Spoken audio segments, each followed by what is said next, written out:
The dark story of the Gilded Age's most exclusive club. The Jekyll Island Club at night. The marsh around Jekyll Island turns black first. Then the live oaks disappear into silhouette. Then the clubhouse windows begin to glow, and for a moment, the place still looks the way it was designed to look more than a century ago. Insulated, elegant, untouchable. A private world held just offshore, close enough to the mainland to employ it, far enough away to ignore it. In the late 19th century, America's most powerful families came here to hunt, dine, negotiate, and disappear into winter. They did not build a resort, they built distance. They built a social filter so rigorous that membership itself became a statement of power. And in time, they built something even more durable than cottages and golf links. They built a myth that luxury is innocent when it is quiet enough. Jekyll Island history, Jekyll Island timeline. Jekyll Island is often remembered in postcard fragments. The porches, the lawns, the names engraved into American capitalism like steel stamps. Morgan, Rockefeller, Vanderbilt, Pulitzer, Baker. But the darker story of the Jekyll Island Club is not simply that rich people vacationed behind gates. It is that one of the most exclusive enclaves in the United States sat on top of older layers of dispossession, labor, secrecy, and managed memory. Before it was a millionaire's retreat, the island had already been native land, colonial outpost, plantation ground, and one of the places touched by the machinery of slavery. During the club era, opulence upstairs depended on service downstairs.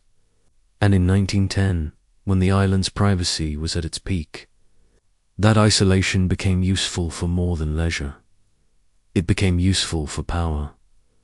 Jekyll Island timeline in the service of others' birth of the Fedso. This is not merely a story about a beautiful historic hotel on the Georgia coast.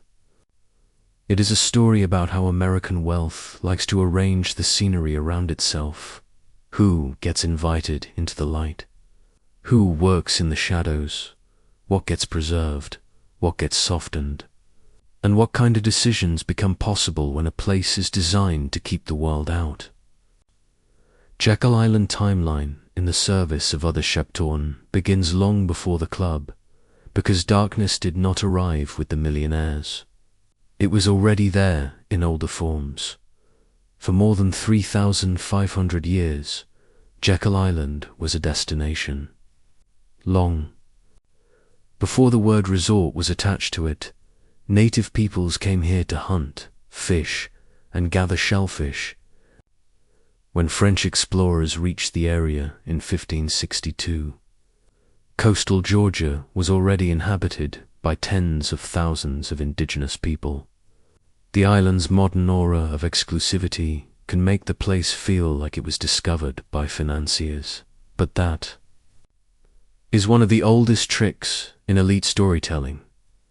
To arrive late and speak as if history begins at the threshold of ownership. It did not begin with the club. It did not begin with the Dubignans.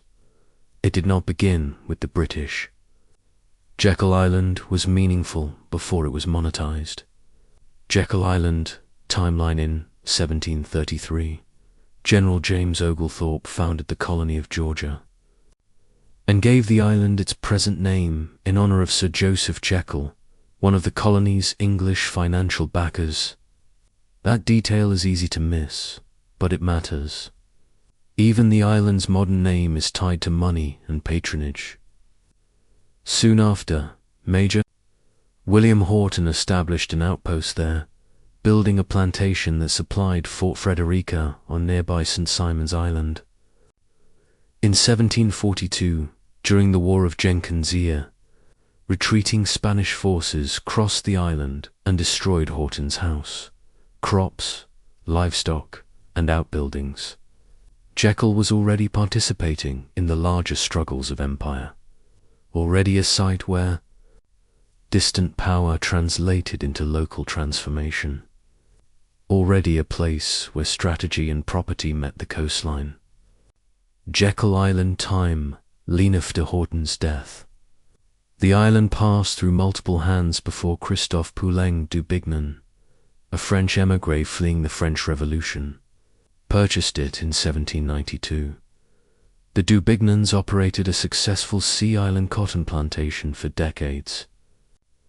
And because it was a plantation in the American South, the elegance attached to that era in historic brochures has to be read against the labor system beneath it. This was wealth extracted through coercion.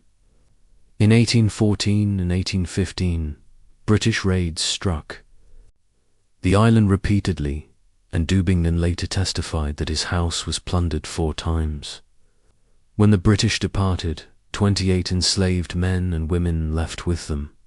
Even that detail enslaved people, seizing the chaos of war to escape hells. Is something about the world Jekyll belonged to. It was not a picturesque inheritance. It was an island inside the violent economy of the Atlantic world. Jekyll Island timeline then came one of the darkest facts in the island's chronology. In 1858, the yacht Wanderer landed on Jekyll Island with an illegal cargo of enslaved Africans from Africa, among the last such groups trafficked into captivity in the United States. That single event is enough to destroy any fantasy that the island's history can be neatly split into a bad past and a glamorous future. The glamour grew out of the same American order that made such crimes possible. The club did not invent hierarchy on Jekyll Island. It inherited a geography already shaped by it. Jekyll Island timeline, by the time the Civil War reached coastal Georgia.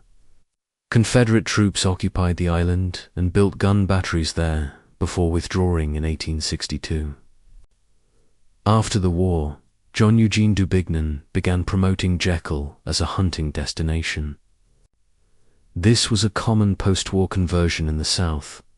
Land with a plantation past reintroduced to northern capital as picturesque recreation. A place of labor becomes a place of leisure. A landscape of extraction becomes a landscape of escape.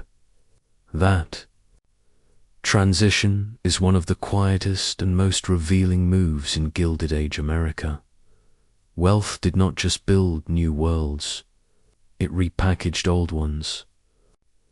Jekyll Island timeline between 1879 and 1885.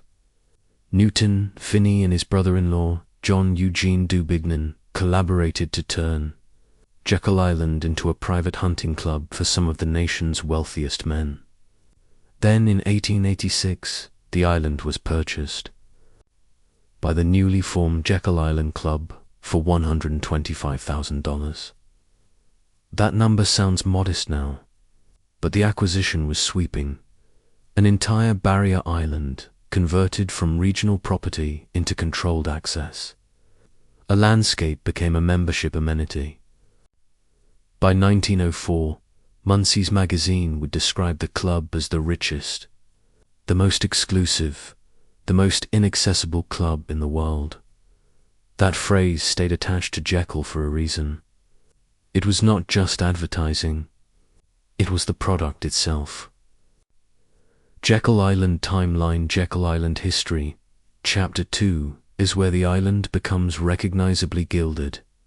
The Gilded Age had genius for laundering power through architecture. If you build a place grand enough, polished enough, and picturesque enough, people will often describe it as culture before they describe it as control. Jekyll Island was one of the purest examples of that transformation.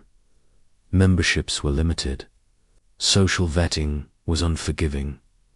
The people who arrived in winter did not represent wealth in the abstract.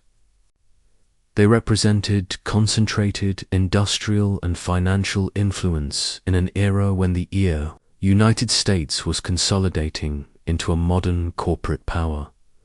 J.P. Morgan, William Rockefeller, William K. Vanderbilt, Joseph Pulitzer, Marshall Field, Frederick Baker. These were not merely famous surnames. They were systems wearing human faces. Jekyll Island timeline, Jekyll Island history still note, with understandable amazement, that the families associated with Jekyll represented roughly 1/6 of the world's wealth at the turn of the century. That line is usually repeated to convey glamour. It can also be read another way. If one island can concentrate that much private wealth for seasonal recreation, then the United States at the height of the Gilded Age was not merely unequal. It was theatrical about inequality. Jekyll Island was a stage on which the country's ruling class performed intimacy with one another, not for the public, for themselves. Jekyll Island timeline, Jekyll Island history. The clubhouse opened in January 1888. Over time, the island accumulated what its members called cottages, a word so understated it becomes revealing. These were not cottages in any ordinary sense. They were expansive seasonal residencies built in Victorian styles, designed for comfort, prestige, and privacy. The island developed not only housing, but infrastructure for leisure, formal dining, stables, recreation, later golf, and eventually an indoor tennis court that would one day be restored as the Morgan Center. The Great Dunes Course, designed in 1926 by Walter J. Travis, further extended the club's identity as a controlled landscape of refinement. Nature was not encountered here so much as curated. Jekyll Island history, Jekyll Island timeline. But the most important feature of the club was not any building.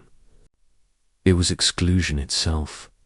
The club's distance from ordinary America was practical, symbolic, and social all at once. Before the causeway opened in 1954, one reached the island by boat. That mattered. The crossing made arrival feel selective. It reinforced the sense that Jekyll was not part of the normal civic world. Not because it was inaccessible in some absolute geographic sense, but because in America the most effective gates are often social before they are physical. The island sat just offshore of Georgia, but it belonged to a trans-regional elite. The mainland supplied labor. The island supplied insulation. Jekyll Island timeline. This is where the first dark reversal appears. Jekyll was promoted as a winter haven from the pressures of modern life. Yet the people vacationing there were among the very people producing those pressures for everyone else. Industrial conflict, monopolistic power.